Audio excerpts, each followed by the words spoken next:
ওয়ালে। তো সামিরা আপু কিন্তু কাকুলির বুড়ো প্লাক করতেছে, আমারটাও করবো।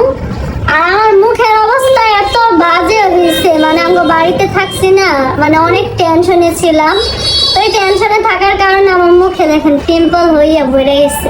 আর সামিরা আপু এটার কি কোনো ব্যবস্থা আছে? অবশ্যই ব্যবস্থা আছে। দেখো আমার মুখে সামিরা আপু থাকতে তোমার মুখের ব্যবস্থা হবে না, এটা কোনো হইলেও।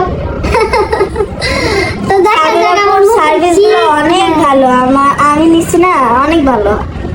আমার মুখের অবস্থা একেবারেই খারাপ হয়ে গেছে। তো আমার মুখের হয়তো একটা ফেসিয়াল করা লাগবে করে। আর আজকে আমাদের ফাইনাল লুকটা দেখার জন্য সবাই অপেক্ষা করেন।